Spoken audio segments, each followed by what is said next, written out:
नमस्कार बच्चों, मैं मुकेश शर्मा, लेक्चरर केमिस्ट्री, राजकीय पॉलिटेक्निक महाविद्यालय अलवर।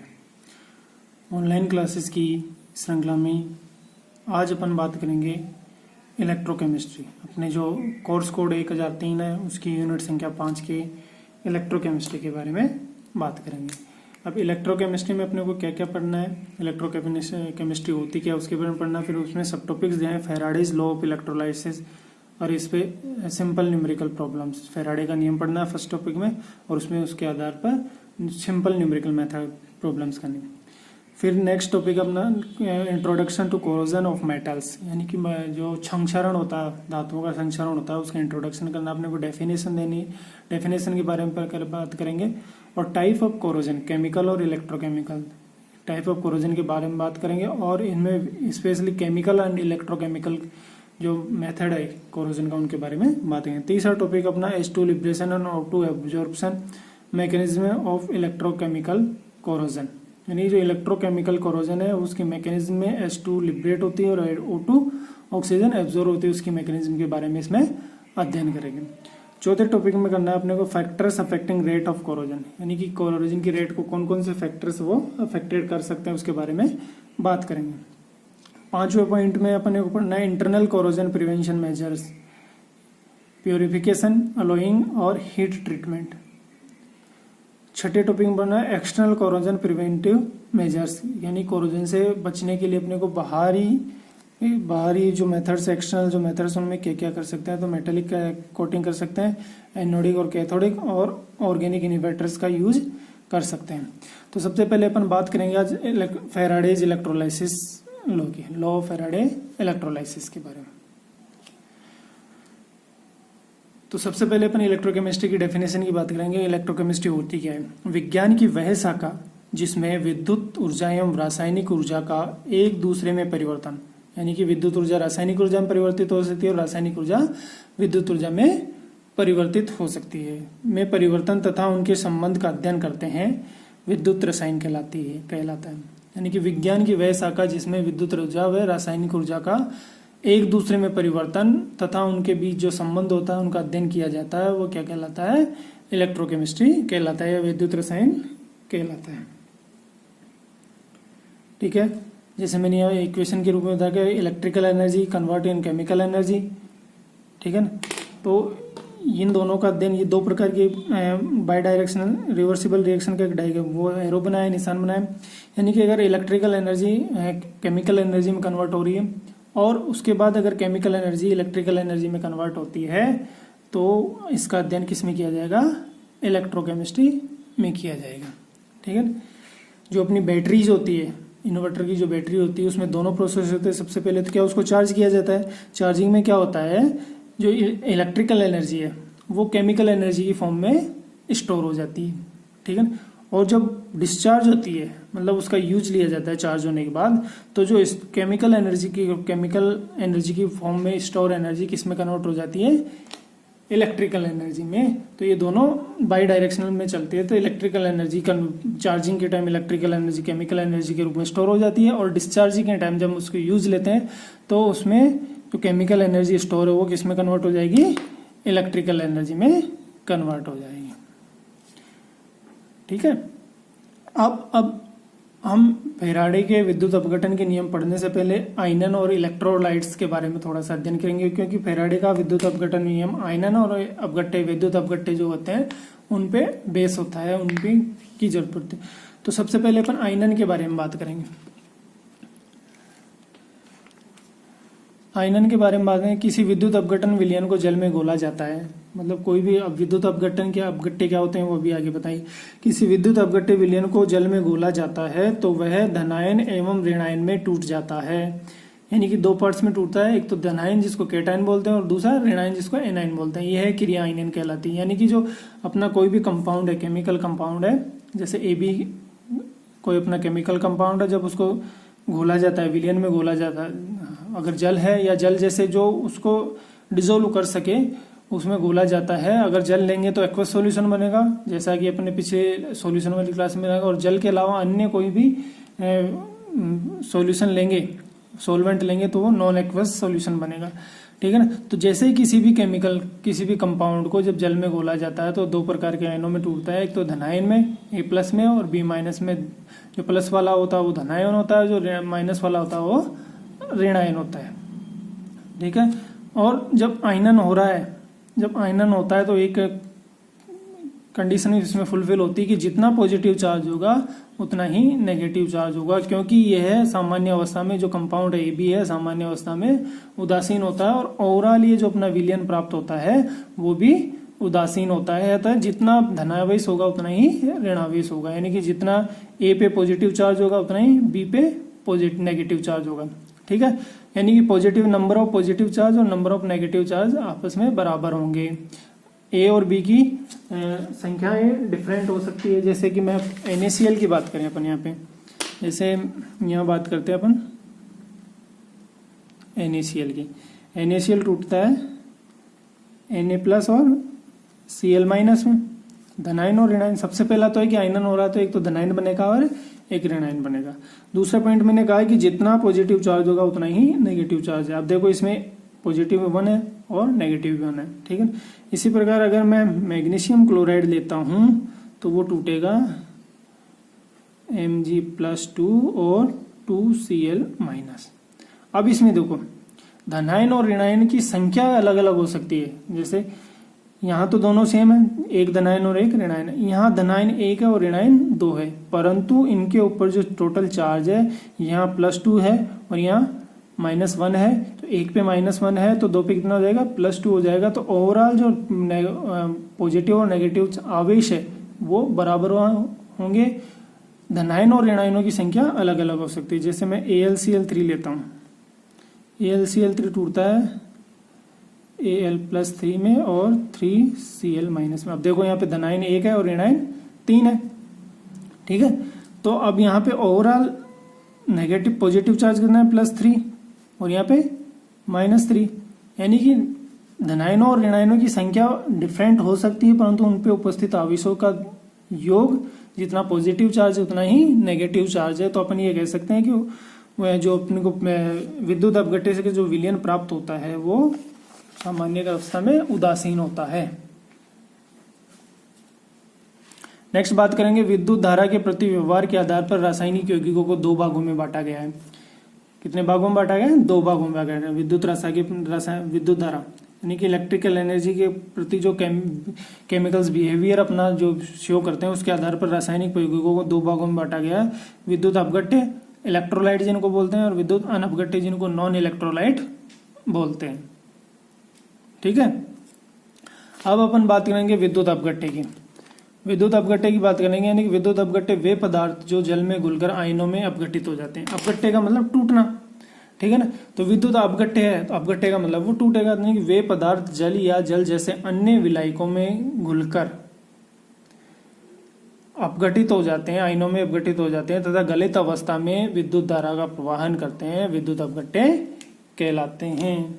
जैसे कि अपन ने एग्जाम्पल में अभी देखा था NaCl है, MgCl2 है, AlCl3, ठीक है।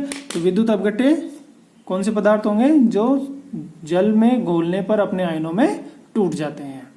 अब बात करेंगे विद्युत अपघट्य दो प्रकार के होते हैं। पहला होता है प्रबल विद्युत अपघट्य और दूसरा दुर्बल विद्युत अपघट्य। स्ट्रॉन्ग इलेक्ट्रोलाइट और वीक इलेक्ट्रोलाइट। स्ट्रॉन्ग इलेक्ट्रोलाइट में जितने भी प्रकार के साल्ट हैं, स्ट्रॉन्ग प्रबल विद्युत अपघट्य की बात करें तो ऐसे विद्युत अपघट्य पदार्थ जो विलयन में पूर्णतः आयनों में वियोजित हो जाते हैं प्रबल विद्युत अपघट्य कहलाते हैं। यानी कि जैसे उसको जल में डालेंगे तो उसमें जितने भी उसके अणु है वो आयनों में टूट जाएंगे। और इसके एग्जाम्पल होंगे NaCl, MgCl2 जितने भी प्रकार के साल्ट हैं, फिर स्ट्रॉन्ग एसिड और स्ट्रॉन्ग बेस। स्ट्रॉन्ग एसिड की बात करें HCl और KOH। इनके जैसे जितने भी प्रकार के तीन प्रकार के जितने भी प्रकार के सॉल्ट हमेशा स्ट्रॉन्ग इलेक्ट्रोलाइट का काम करता है। जितने भी प्रकार के लवण वह प्रबल विद्युत अपघट्य का काम करता है। फिर स्ट्रॉन्ग एसिड HCl जो फास्टली H+ देती है विलयन में, वो स्ट्रॉन्ग इलेक्ट्रोलाइट कहलाएंगे। स्ट्रॉन्ग बेस दूसरे प्रकार के विद्युत अपघट्य की बात करेंगे दुर्बल विद्युत अपघट्य, यानी ऐसे विद्युत अपघट्य पदार्थ जो विलयन में कम आयनित होते हैं दुर्बल विद्युत अपघट्य कहलाते हैं। यानी कि पूर्णतः आयनित। अब इसकी जैसे प्रबल विद्युत अपघट्य की बात करी तो यहाँ बात करेंगे कि NaCl के अगर 100 मॉलिक्यूल अपन जल में डाल रहे हैं तो 100 के 100 मॉलिक्यूल उसमें आयनों में टूट जाएंगे, ठीक है ना। और दुर्बल विद्युत अपघट्य में पूर्णतः आयनित नहीं होते। तो जितने भी वीक एसिड है, वीक एसिड और वीक बेस इसके एग्जाम्पल है। वीक एसिड में अपन बात कर लेते हैं एसिटिक एसिड की, और वीक बेस में बात करेंगे अपन अमोनियम हाइड्रोक्साइड की NH4OH की, ठीक है। तो विद्युत अपघट्य दो प्रकार के हो गए, प्रबल विद्युत अपघट्य और दुर्बल विद्युत अपघट्य। प्रबल विद्युत अपघट्य वो हैं जो ऐसे विद्युत अपघट्य पदार्थ जो विलयन में पूर्णतः आयनों में विभाजित हो जाते हैं प्रबल विद्युत अपघट्य कहलाते हैं। इसके एग्जाम्पल हैं जितने प्रकार के लवण है और स्ट्रॉन्ग एसिड और स्ट्रॉन्ग बेस। दुर्बल विद्युत अपघट्य ऐसे विद्युत अपघट्य पदार्थ जो कम मात्रा में आयनित होते हैं दुर्बल विद्युत अपघट्य कहलाते हैं, ठीक है। अब अपन बात करते हैं विद्युत अनपघट्य की, नॉन इलेक्ट्रोलाइट की। नॉन इलेक्ट्रोलाइट वे यौगिक जो द्रवित अवस्था में विद्युत धारा का प्रवाह नहीं करते हैं विद्युत अनपघट्य कहलाते हैं, ठीक है। विद्युत अनपघट्य कौन कहलाएंगे? जो ऐसे पदार्थ जिनको गलित अवस्था में ऐसे पदार्थ जो गलित अवस्था अथवा उनके जलीय विलयनों में विद्युत धारा का प्रवाह नहीं होता विद्युत अपघट्य अनपघट्य कहलाते हैं। इसके एग्जाम्पल होंगे अपना सुगर मॉलिक्यूल है, ग्लूकोज है, यूरिया है, केमिकल पदार्थ। वैसे तो अपन प्लास्टिक ले सकते हैं, पहले प्लास्टिक है। यानी कुल मिला के एक ही विद्युत धारा का प्रवाहन नहीं करते हैं वो क्या कहलाते हैं? विद्युत अपघट्य अनपघट्य कहलाते हैं। और जो विद्युत धारा का प्रवाहन करते हैं वो क्या कहलाते हैं? विद्युत अपघट्य। और जो नहीं करते हैं वो विद्युत अनपघट्य, ठीक है। अब अपन बात करेंगे अपना जो मेन टॉपिक है उसके बारे में, विद्युत अपघटन के फैराडे के नियम। अब विद्युत अपघटन के फैराडे के नियम बात करेंगे तो फैराडे के नियम में बात करने से पहले अपन थोड़ा सा इलेक्ट्रोलाइसिस के बारे में जानेंगे। थोड़ा सा विद्युत अपघटन, इलेक्ट्रोलाइसिस यानी विद्युत अपघटन के बारे में बात करेंगे। यहाँ पे विद्युत अपघटन के बारे में बात करेंगे तो यानी कि विद्युत अपघटन की सेल में विद्युत अपघटन की क्रिया के परिणाम स्वरूप इलेक्ट्रॉन एनोड पर मुक्त होते हैं। मुक्त इलेक्ट्रॉन बैटरी द्वारा बाह्य परिपथ में प्रवाहित किए जाते हैं तथा कैथोड पर धनायन से संयोग कर डिस्चार्ज हो जाते हैं, ठीक है। तो जो रिएक्शन अपना जो सेल है उसमें मेनली रिएक्शन कौन सी हो रही है? जो आयन है वो इलेक्ट्रॉन लेंगे कैथोड पर और न्यूट्रल अवस्था में परिवर्तित हो जाएंगे, ठीक है। तो ये एक सिंपल वो दिखा रखा है, ये पूरा अपना सेल है। दो अपने रोड है, एक तो जिंक रोड है, एक कॉपर रोड है, और अपना कॉपर सल्फेट का सॉल्यूशन है। कॉपर सल्फेट का सॉल्यूशन है, एक एनोड है, एक कैथोड है। अंदर जो इलेक्ट्रॉन लिबरेट हो रहे हैं वो एनोड के द्वारा कैथोड, बाह्य परिपथ में एनोड से कैथोड की स्थानांतरित होंगे, और वहां पे जो आयन्स उपस्थित है, क्या कॉपर प्लस आयन है, वो उसके द्वारा एब्जॉर्ब कर लिए जाते हैं। तो इस प्रकार एक पूरा सर्किट प्राप्त होता है। तो विद्युत धारा की जो मात्रा होती है, विद्युत धारा की मात्रा की शक्ति का समय अर्थात कूलाम। तो विद्युत धारा आई की बात करेंगे यहाँ पे, तो आई बराबर होता है एम्पियर समय, ठीक है। वो आवेश Q की बात करेंगे, एम्पियर समय जो आई है, क्यों है अपना आवेश, कुल आवेश क्या होगा? IT, यानी कि धारा के प्रवाहन की दर, जो टोटल आवेश है वो होगा IT। आई यहाँ धारा है, IT, आई यहाँ धारा, T समय। अब अपन बात करते हैं विद्युत अपघटन का फैराडे का प्रथम नियम। फैराडे का विद्युत अपघटन के प्रथम नियम के अनुसार विद्युत अपघटन की अभिक्रिया में इलेक्ट्रोड पर मुक्त हुए या एकत्रित हुए पदार्थ की मात्रा, जैसा कि अपन ने बताया था, एनोड पर कैथोड पर कॉपर निक्षेपित होता जाएगा। तो ये उसका यहाँ पे कह रहा है, विद्युत अपघटन की अभिक्रिया में इलेक्ट्रोड पर मुक्त हुए पदार्थ की मात्रा या एकत्रित हुए पदार्थ की मात्रा विद्युत अपघटन में प्रवाहित की गई संपूर्ण विद्युत धारा की मात्रा के क्रमानुपाती होती है। या फिर इसको आवेश भी बोल सकते हैं। तो W अगर निक्षेपित द्रव्यमान है तो W प्रोपोर्शनल क्या हो जाएगा Q। Q यहाँ क्या है, चार्ज, जो अपन ने बताया था अभी। Q बराबर क्या होता है, IT। IT मतलब धारा कितने समय के लिए प्रवाहित की जाती है। तो इसकी वैल्यू अपन जब यहाँ रखेंगे तो W प्रोपोर्शनल टू IT हो जाएगा। जैसे ही किसी समानुपाती को उठाएंगे तो एक नियतांक लगाते हैं। तो यहाँ पे एक नियतांक लगाया Z को कहा एक रासायनिक स्थिरांक है जिसे विद्युत रासायनिक तुल्यांक कहते हैं। Z को क्या कहते हैं, विद्युत रासायनिक तुल्यांक कहते हैं। अगर इस इक्वेशन में I का मान 1 एम्पियर कर दिया जाए और T का मान 1 सेकंड कर दिया जाए तो अपने W बराबर क्या आएगा, Z आएगा। तो अपन यहां से कह सकते हैं कि किसी तत्व के विद्युत अपघटन के दौरान यदि 1 एम्पियर की धारा,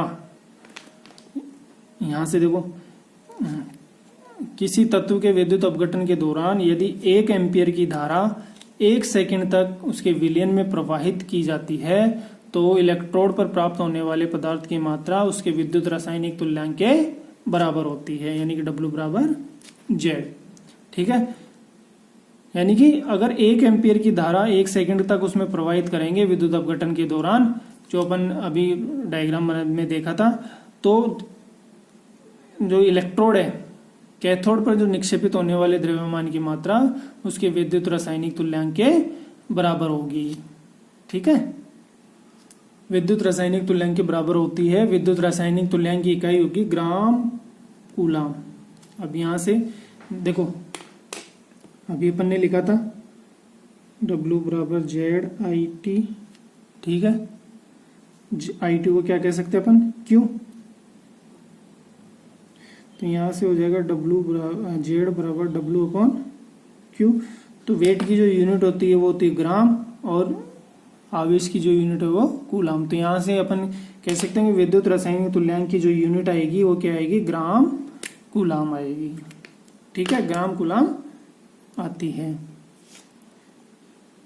ठीक है, आगे बात करते हैं अपन तत्व का तुल्यांकी भार E वो किसके बराबर होता है, 96,500 कूलाम इंटू विद्युत रासायनिक तुल्यांक।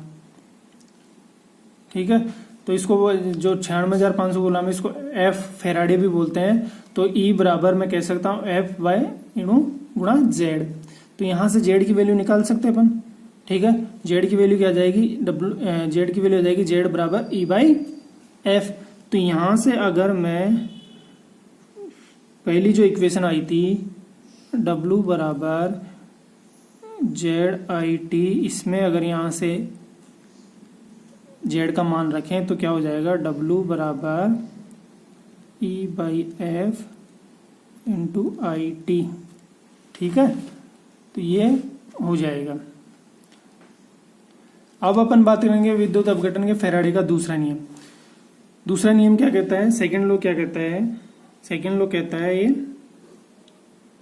जब समान प्रबलता की धारा, ध्यान रखना क्या बोल रहा है, समान प्रबलता की धारा समान समय के लिए विभिन्न विद्युत अपघट्यों के विलयनों में प्रवाहित की जाती है तो इलेक्ट्रोडों पर मुक्त हुए पदार्थ की मात्रा उनके रासायनिक तुल्यांक भारों के समानुपाती होती है। अब वो कैसे होती है, अब देखो, अगर अपन एक इलेक्ट्रोलाइट की बात करेंगे तो W1 बराबर हो जाएगा Z1 IT, W2 हो जाएगा Z2 IT। अगर इक्वेशन फर्स्ट में सेकंड का भाग देंगे, इसको इक्वेशन फर्स्ट कह दिया अपन ने, इसको इक्वेशन सेकंड कह दिया, इक्वेशन फर्स्ट में सेकंड का भाग देंगे तो W1 अपॉन W2 हो जाएगा बराबर Z1 IT और Z2 अपॉन Z2 IT। दोनों में समान विद्युत धारा की मात्रा समान है तो ये यहाँ से कट जाएंगे। तो W1 अपॉन W2 बराबर आ जाएगा Z1 अपॉन Z2। तो Z की वैल्यू अपन ने निकाली थी, Z की वैल्यू पहले नियम में क्या निकाली थी, Z बराबर E बाई F। ठीक है, तो अब Z की वैल्यू अपन इसमें रखेंगे तो W1 बराबर E1 अपॉन F, W2 बराबर E2 अपॉन F, F से F कट जाएगा तो यहाँ से आ जाएगा W1 अपॉन W2 बराबर E1 अपॉन E2। तो यहाँ से मैं कह सकता हूँ कि W is proportional to E, W proportional to E। तो इसमें ये कह सकते हैं अपन सेकंड नियम में ये के लिए कह सकते हैं कि एक सीरीज में बहुत सारे कूलोमीटर लगा के, कूलोमीटर मतलब जो सेल लगा के उसमें समान विद्युत धारा समान समय के लिए प्रवाहित की जाती है तो इलेक्ट्रोड पर निक्षेपित होने वाले द्रव्यमान की मात्रा उनके विद्युत रासायनिक तुल्यांकी भार के बराबर होती है। किसी भी तत्व का ग्राम तुल्यांकी भार ज्ञात करना होता है तो होता है ग्राम का परमाणु भार बटे तत्व की संयोजकता। तो E बराबर A उसका परमाणु भार है और n नंबर ऑफ n उसकी वैलेंसी फैक्टर है। ठीक है, तो अब यहां से E की वैल्यू आ गई, तो अगर E की वैल्यू आ गई तो E बराबर क्या होता है, E बराबर होता है FZ पिछले नियम के फर्स्ट नियम के अनुसार। तो यहां से अपन जब FZ लिखेंगे तो Z की वैल्यू हो जाएगी A/NF। तो W अगर फर्स्ट नियम के अनुसार W बराबर ZIT, तो W में Z की वैल्यू रखेंगे तो W बराबर हो जाएगा AIT/NF। ये अपना फाइनल इक्वेशन है सेकंड लॉ और फर्स्ट लॉ के मिक्सअप से। इसके आधार पर, इसी के बेस पे अपन आगे कुछ न्यूमेरिकल्स करेंगे। तो दो इलेक्ट्रोलाइसिस के दो नियम है। फर्स्ट नियम फैराडे का W बराबर ZIT और सेकंड नियम क्या कहता है, W प्रोपोर्शनल टू E। ठीक है ना। तो W पहला नियम तो कहता है कि इलेक्ट्रोड पर निक्षेपित होने वाले द्रव्यमान की मात्रा किसके समानुपाती होती है, प्रवाहित कुल आवेश के समानुपाती। और दूसरा नियम ये कहता है कि विभिन्न विद्युत अपघट्य विलयनों में समान विद्युत धारा समान समय के लिए समान समय तक प्रवाहित की जाए, या फिर ये कह सकते हैं समान आवेश प्रवाहित करते हैं तो इलेक्ट्रोड पर निक्षेपित होने वाले द्रव्यमान की मात्रा प्रवाहित किया जाता है तो इलेक्ट्रोड पर निक्षेपित होने वाले द्रव्यमान की मात्रा उसके तुल्यांकी भार के समानुपाती होती है। तो ये तो अपना हो गया थ्योरेटिकल पोर्शन। अब दोनों नियमों पे आधारित कुछ न्यूमेरिकल करेंगे ना अपन यहाँ पे। देखो फर्स्ट क्वेश्चन है, कॉपर सल्फेट विलयन में 3 एम्पीयर की धारा 1 घंटे तक प्रवाहित की जाती है। गणना कीजिए उसके कैथोड पर कितना कॉपर जमा होगा। कॉपर का विद्युत रासायनिक, यानी कि जेड की वैल्यू दे रखी है अपने विद्युत रासायनिक तुल्यांक मतलब जेड। तो अपना जो फर्स्ट नियम है W बराबर ZIT। ठीक है, जेड की वैल्यू दे रखी है, आई की वैल्यू अपने को दे रखी है 3 एम्पियर और टी कितना दे रखा है 1 घंटा दे रखा है। तो इसको सेकंड में कन्वर्ट कर लेंगे 60 × 60। ठीक है, तो जैसे ही अपन जेड की वैल्यू रखेंगे, जेड की वैल्यू दे रखी है 0.00326 × 0.3 × 60 × 60, ये अपना टाइम है। तो जो ग्राम वैल्यू आएगी अपनी वो उसकी इलेक्ट्रोड पर निक्षेपित कॉपर की वैल्यू आ जाएगी। ठीक है, इसी प्रकार सेकंड क्वेश्चन दे रखा है कि सिल्वर नाइट्रेट विलयन में 5 एम्पियर की धारा 30 मिनट तक प्रवाहित करने पर 10.7 ग्राम चांदी कैथोड पर प्राप्त होती है तो उसके विद्युत रासायनिक तुल्यांकी का मान ज्ञात करो। ठीक है ना। अब इसमें क्या दे रखा है अपने को, ये जो क्वेश्चन है उसमें दे रखा है अपने को जेड ज्ञात W बराबर ZIT। तो इसमें W दे रखा है, I दे रखा है और T दे रखा है। तो यहां से अपने को W दे रखा है 10.0,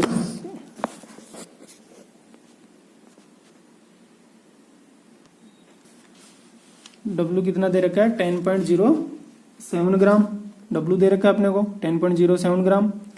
और धारा दे रखी है I 5 एम्पियर और समय दे रखा है 30 मिनट दे रखा है तो उसको सेकंड में कन्वर्ट कर लेंगे। ठीक है, तो 18 सेकंड हो गया। तो अब जो अपना जो नियम है W बराबर ZIT, तो यहाँ पे इसने क्या पूछा है, विद्युत रासायनिक तुल्यांक पूछा है। तो W बराबर हो जाएगा, Z बराबर हो जाएगा W बराबर IT। ठीक है, तो W/IT हो जाएगा। तो ये पे W की वैल्यू है अपने पास 10.7 ग्राम, I की 5 एम्पियर और T अपना 18 सेकेंड। तो यहां से अपना आंसर आएगा 0.00118 ये इसका विद्युत रासायनिक तुल्यांक होगा। चांदी का रासायनिक तुल्यांक क्या आएगा 0.00118, ये इसका विद्युत रासायनिक तुल्यांक होगा। अब नेक्स्ट न्यूमेरिकल करेंगे अपन। तीसरा जो इसमें दे रखा है एग्जांपल दे रखा है, देखो इसमें कहेगा अम्ल मुक्त जल में 5 एम्पियर विद्युत धारा 1 घंटे तक प्रवाहित की जाती है। तो सामान्य ताप और दाब पर उत्पन्न हाइड्रोजन का आयतन की गणना कीजिए यदि हाइड्रोजन का विद्युत रासायनिक तुल्यांक। ठीक है, अपने को एम्पियर दे रखा है, टाइम दे रखा है और जेड दे रखा है। तो अपने को पहले तो क्या करना है, उसका वॉल्यूम निकालना है। वॉल्यूम निकालना है तो पहले तो अपने को क्या करना है, उसका वेट निकाल लेंगे और वेट निकाल लेंगे तो फिर अपने को जो एनटीपी पे जो वॉल्यूम होता है 1 मोल गैस का, उससे अपन उसमें कन्वर्ट कर लेंगे। आई दे रखा है अपने को 4 एम्पियर, 0.4 एम्पियर, टी है 1 आवर उसको सेकंड में कन्वर्ट कर देंगे 3600 सेकंड, और जेड दे रखा अपना। तो सबसे पहले तो एम निकल जाएगा, डब्ल्यू निकल जाएगा, डब्ल्यू बराबर जेड आई टी, जेड अपना है। तो यहाँ से अपना आया हाइड्रोजन कितनी हुई 0.0114144 ग्राम, 0.0144 ग्राम। अब इसको पहले मोल में कन्वर्ट कर लेंगे। मोल में कन्वर्ट करने के लिए क्या करेंगे, या फिर ऐसे कह सकते हैं कि 2 ग्राम हाइड्रोजन का आयतन होता है 22.4 लीटर, ठीक है। तो इतने ग्राम का कितना होगा वो, उससे 22.4 इंटू 0.114 डिवाइड बाई 2, ठीक है। तो यहां से आ जाएगा 0.1612 लीटर। या फिर ऐसे कह सकते हैं, इसको मोल में कन्वर्ट कर लो, 2 ग्राम होता है 1 मोल, 0.0144 ग्राम कितना होगा वो हो जाएगा 1/2 इंटू 0.011144। तो ये मोल में हो गया, ठीक है। अब ये मोल में हो गया तो 1 मोल का आयतन होता है, 1 मोल का आयतन होता है 22.4 लीटर। यानी दोनों मेथड से, पहले मोल में कन्वर्ट कर लो या फिर डायरेक्ट उससे कर सकते हैं, ठीक है। तो इसी आधार पर कुछ क्वेश्चंस आप खुद सोल्व करना। थैंक्स।